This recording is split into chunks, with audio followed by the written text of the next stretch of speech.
Hey, fellow patriots. I know this isn't the entry I usually do, but I must address the killing of Charlie Kirk yesterday. When I recorded the episode that will start after this, I was unaware of Charlie's passing.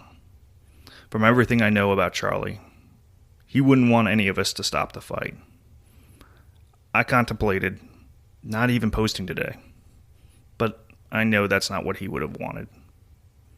Being in my 40s, I wasn't part of Charlie's core demographic, but I loved his passion for the Lord and how he embraced debate. When he was shot, he was doing what he did best, engaging with young people, defending conservative values on a college campus. I'm devastated by this news, and my heart aches. He was a true pillar in conservative media. And though I never met him, someone I deeply respected for his command of debate and his unwavering love of Jesus Christ. Charlie's murder yesterday and the story I'm about to tell you about Charlotte are connected by the same thread. The complete breakdown of law and order that's making good people unsafe in America. Charlie died defending our values. The least we can do is continue exposing the truth in his memory. So, today's episode about failed judges and broken justice isn't just about Charlotte anymore. It's about the America that failed to protect patriots like Charlie Kirk. When I'm ready, I will come back to this topic. My prayers are now with Charlie's wife and 2 daughters. Charlie, you will be missed and never forgotten. Now, this will switch to the normal episode. Good Thursday morning, Patriots, and welcome back to O'Connor's Right Stand. I'm your host, John O'Connor, software programmer by day, conservative truth seeker by night. How's everyone's week going? Mine has been absolutely chaotic, and now I'm just eyeing the weekend. Outside of work, my focus has been on this podcast and SEO. Kind of nerding out there. That is search engine optimization. Essentially, how to get Google and like to comb through my data to find information and then rank it amongst other sites. If you haven't been, please head over to o'connorsrightstand.com and check it out. Let me know what you think. It's still in the beginning stages of development, but there is a contact form there now. I'd love to hear your thoughts, so when you get a minute or two, head on over. And I'm going to warn you, I've had a migraine most of the day, and now I'm sipping on some delicious coffee to help it go away, so I apologize in advance if I have a little more energy than normal. You've been warned. Today, I'm covering a story that's been gaining national attention over the last several days, and this one hits incredibly close to home for me. We're diving into the absolutely horrific murder of Iryna Zarutska, a 23-year-old Ukrainian refugee who fled a war zone only to be brutally stabbed to death on Charlotte's light rail by a criminal who never should have been walking free. Why does this touch home? Because I lived in Charlotte for years. I moved there right around when the light rail system opened and left about 8 or 9 years ago. I rode those trains frequently. I know that system inside and out. Here's what makes this even more personal.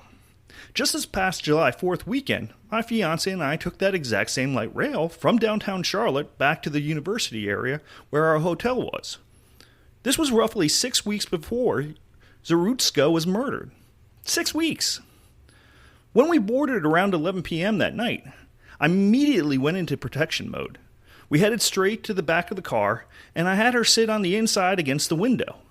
There were sketchy people on that train, and I was eyeing every single one of them, thinking to myself, if something goes down, at least I can buy her enough time to get away. You know what I didn't see? Security, police officers, even waiting on the platform. Nothing. The whole time I'm thinking, where is the help? This isn't safe. I looked at my fiance and I knew in my gut that no woman should be on these trains after 6 p.m. without a man with her. Or at least a large group. And yes, I just said that because it's the truth. 6 weeks later, Iryna Zarutska was murdered on that same line. 6 weeks. And patriots, when I tell you about the judge who let this monster loose on the streets and the system that allows people with zero legal training to make life and death decisions, you're going to understand exactly what's wrong with our so-called justice system. President Trump spoke about this case earlier this week, calling it horrible and saying the blood is on the hands of Democrats who refuse to put bad people in jail. He's absolutely right. This was a completely preventable murder. The right stand starts now.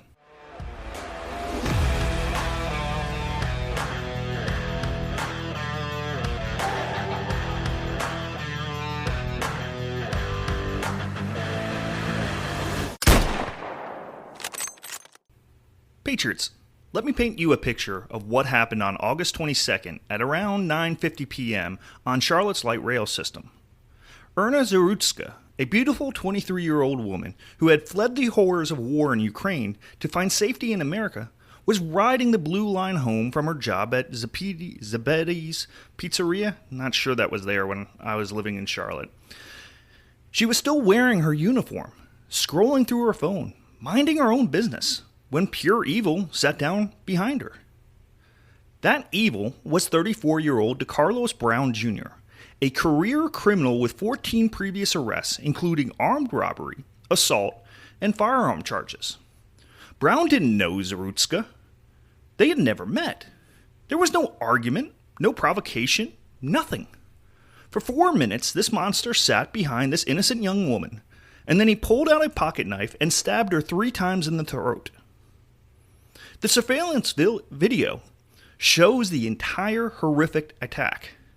Patriots, watching this innocent woman's final moments, seeing her grab her throat as blood pours out, watching this monster calmly walk away, it's something that will haunt you.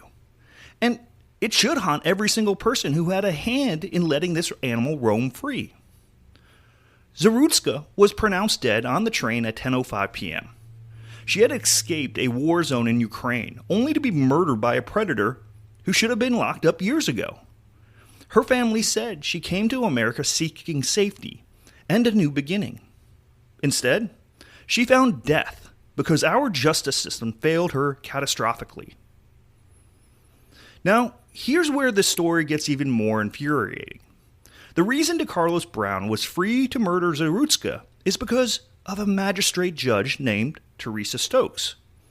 Back in January, Brown was arrested for misusing the 911 system after he called police claiming that man-made materials were controlling his body.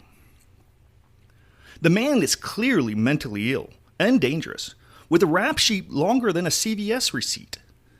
But here's what Magistrate Judge Teresa Stokes did. She released this violent, mentally ill criminal based solely on his written promise to appear in court. No bond, no conditions, no monitoring. Just his word that he'd show up. A homeless schizophrenic with 14 prior arrests promises to come back to court, and this judge says, "Sure, sounds good." Patriots, Brown's criminal history includes armed robbery with dangerous weapon, breaking and entering, assault on his own sister, firearm charges, and multiple other violent offenses. In 2014, he was sentenced to 5 years in prison for robbery with a dangerous weapon. His own mother had tried to get him involuntarily committed because she knew he was dangerous. And yet, Teresa Stokes looked at all of this and decided that Brown posed no threat to the community. 7 months later, Zarutska bled to death on that train car because of that decision. Now here's the kicker that's going to blow your mind. Teresa Stokes isn't even a lawyer. That's right. In North Carolina, magistrate judges who make decisions about whether dangerous criminals walk free or stay locked up don't have to have a law degree. They don't have to have studied law. All they need is a bachelor's degree or an associate's degree plus 4 years of related experience. Let me drill this down on the magistrate issue, because 1, it's not being talked about that much, but 2, it's bigger than just North Carolina. Patriots, you're going to be shocked when I tell you how widespread this insanity really is. According to a comprehensive study by Columbia Law Review, A staggering 32 states allow at least some low-level state court judges to make legal decisions without law degrees. 32 states. And this is going to get long. But these states include Alabama, Arizona, Colorado, Georgia, Idaho, Indiana, Iowa, Kansas, Louisiana, Maine, Massachusetts, Montana, Nevada, New Hampshire, New Mexico, New York, North Carolina, North Dakota, Oregon, South Carolina, South Dakota, Tennessee, Texas, Utah, Vermont, Washington, West Virginia, Wisconsin, Wyoming, and several others. In 17 of these states, judges with no legal training are permitted to decide eviction cases, meaning they can literally make people homeless without understanding housing law. But let me tell you about some of the most absurd examples. In South Carolina, nearly 75% of magistrate judges don't have law degrees. To become a magistrate there, you need a 4-year degree and have to pass what they call a basic competency exam. Patriots, a reporter actually took this test. It was a 12-minute online multiple choice exam. 12 freaking minutes. You need more time to order a pizza than it takes to qualify to be a judge in South Carolina. In Texas, justices of the peace handle everything from bail decisions to conducting inquests into suspicious deaths. These are serious legal responsibilities that require real knowledge of constitutional law, criminal procedure, and evidence rules. But in many Texas counties, the person making these decisions never went to law school and might not even have a college degree. No legal education required whatsoever. Here's the absolute peak of this insanity. In Georgia, probate judges in counties with populations under 90,000 only need to be U.S. citizens over 25 with just a high school diploma. That's it. A high school diploma to decide complex legal matters involving wills, estates, and family disputes. Think about the irony here. If you want to practice law in any of these states, you need to graduate from law school, pass the bar exam, and maintain continuing legal education. But if you want to decide whether someone's accused of a crime should be released on bail, no legal education required? The training requirements for these positions are laughably inadequate. In North Carolina, new magistrates get 40 hours of training. In Texas, justices of the peace need 8 hours of training on magistrate duties. Just 8 hours. You need more training to operate a forklift than you do to make bail decisions. Now, let's talk about how President Trump has handled this tragedy, because it shows exactly the kind of leadership we need. When Trump first heard about this case, he immediately called it horrible and promised to know all the details by the next morning. Then, when the surveillance video was released, Trump didn't mince words. He posted on Truth Social, "I have seen the horrific video of a beautiful young Ukrainian refugee who came to America to escape the vicious war in Ukraine and was innocently riding the metro in Charlotte, North Carolina, where she was brutally ambushed by a mentally deranged lunatic." He pointed out the obvious questions that local officials were trying to avoid. The perpetrator was a well-known career criminal who had been previously arrested and released on cashless bail in January. A total of 14 times. What the hell was he doing riding the train and walking the streets? Criminals like this need to be locked up. End quote. Trump also made the connection to failed Democratic policies. And I quote, "The blood of this innocent woman can literally be seen dripping from the killer's knife, and now her blood is on the hands of Democrats who refuse to put bad people in jail." End quote. This is exactly the kind of moral clarity we need from our leaders. While local Democrats were making excuses and talking about root causes, Trump was asking the simple question: why was this dangerous criminal free to hurt innocent people? Attorney General Pam Bondi announced that the Department of Justice would be seeking federal charges against Brown and pursuing the maximum penalty. She called the attack a direct result of failed soft-on-crime policies that put criminals before innocent people. The good news is that real conservatives in Congress aren't letting this slide. North Carolina Congressman Tim Moore is leading the charge, along with 9 other House Republicans, calling for the formal removal of Magistrate Judge Teresa Stokes. These lawmakers sent a letter demanding that Stokes be removed from office for willful and persistent failure to perform the duties of the office. They point out that despite Brown's extensive criminal history, mental illness, and lack of a fixed address, Stokes let him go with no bond and no conditions. Congressman Tim Moore said it perfectly. This tragedy was preventable.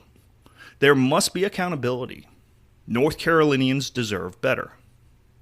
Florida Representative Randy Fine is taking it even further. He's introducing legislation to hold judges accountable when violent repeat offenders they release commit new crimes. Fine said, "It's easy to release criminals when you're protected by an armed bailiff at all times. The rest of us aren't so lucky." The Trump administration isn't just treating this as a local crime. They're treating it as a national transportation safety issue. Transportation Secretary Sean Duffy announced that the federal government is looking into whether Charlotte should lose federal transit funding because they can't keep their trains safe. If mayors can't keep their trains and buses safe, they don't deserve the taxpayers' money, Duffy said. FBI Director Kash Patel revealed that the FBI has been investigating this case from day one, and that there are federal implications. The Justice Department has now charged Brown with committing an act causing death on a mass transportation system which carries a potential death penalty. But then you have the local Democrats doing what they always do, making excuses and trying to cover up their failures. Charlotte Mayor Lyles initially released a mealy-mouthed statement thanking the media for not sharing the video out of respect for Zarutska's family. Respect for the family? How about respect for the truth? How about accountability for the policies that got this woman killed? The mayor later tried to deflect by saying this should force us to look at what we are doing across our community to address root causes, and that we will never arrest our way out of issues such as homelessness and mental health. Patriots, this is liberal speak for, "It's not our fault we let a dangerous criminal walk free." Here's our root cause for you, Mayor Lyles. Your justice system released a violent, mentally ill career criminal who should have been locked up. That's not a complex sociological problem. That's basic competence in protecting public safety. Current Governor Josh Stein also took heat for initially staying silent about the murder. It took days of social media pressure before he finally issued a statement calling for more police officers. Too little, too late. Patriots, the Charlotte Light Rail murder exposes fundamental problems with our justice system. We have a system that prioritizes the rights of criminals over the safety of law-abiding citizens. And until we fix that, we're going to see more tragedies like this. First, we need to stop allowing unqualified people to make qualified decisions. If you want to make bail determinations, warrant decisions, and other legal rulings, you should have to be a licensed attorney, period. The idea that someone with no legal training can decide whether a violent criminal should be released is absolutely insane. Second, we need accountability for judges who make reckless decisions. When a judge releases a dangerous criminal who goes on to commit more crimes, there should be consequences. Right now, judges hide behind judicial immunity and never face any repercussions for their failures. Third, we need to get back to the basic principle that the purpose of the justice system is to protect innocent people, not to provide therapy for criminals. Mental illness doesn't excuse violence, and it certainly doesn't mean someone should be walking free to hurt others. This case is also going to have major political implications, especially in North Carolina. President Trump specifically called out former Governor Roy Cooper, who's now running for Senate, as being responsible for the soft on crime policies that led to this tragedy. Elections have consequences. When you elect Democrats who prioritize criminals over victims, innocent people die. Patriots, the murder of Zarutska should haunt every American who believes in justice and the rule of law. This beautiful young woman escaped a war zone only to be murdered by a monster who should have been locked up. She came to America seeking safety and found death because our justice system failed her catastrophically. The surveillance video of her final moments is horrific and heartbreaking, but it's also a wake-up call. This is what happens when we let unqualified people make qualified decisions. This is what happens when we prioritize the comfort of criminals over the safety of law-abiding citizens. Magistrate Judge Teresa Stokes should be removed from office immediately. She should never again be allowed to make decisions that affect public safety. The fact that she released a violent, mentally ill, homeless career criminal based solely on his promise to return to court shows a level of incompetence that borders on criminal negligence. But removing one bad judge isn't enough. We need systemic reform that ensures that only qualified people make legal decisions, that holds judges accountable for their failures, and that prioritizes public safety over political correctness. President Trump has shown exactly the kind of leadership we need in moments like this. He spoke truth to power, called out the failed policies that led to this tragedy, and demanded accountability from the people responsible. That's simply what real leadership looks like. The blood of Zarutskas is on the hands of every Democrat politician who has supported soft-on-crime policies, every judge who has prioritized criminals over victims, and every activist who has pushed the lie that the justice system is too tough on criminals rather than too easy. Patriots, the fight for justice is never easy, but it's always worth it. When evil shows its face as clearly as it did on that Charlotte light rail train, we have a choice. We can make excuses and look the other way, or we can demand accountability and fight for change. I know which side I'm on. The question is, which side are you on? Well, that's a wrap for this episode of O'Connor's Right Stand. Share this with someone who needs to hear the truth about what's really happening in our justice system. Find me on X at @O'ConnorStan. Check out the website at o'connorsrightstand.com. And like and subscribe to keep this important conversation going. Remember, Patriots, when the system fails this spectacularly, silence isn't an option. When innocent people die because of failed policies, accountability isn't optional. And when evil shows its face this clearly, justice isn't negotiable. This is John O'Connor, signing off. Until next time, Patriots.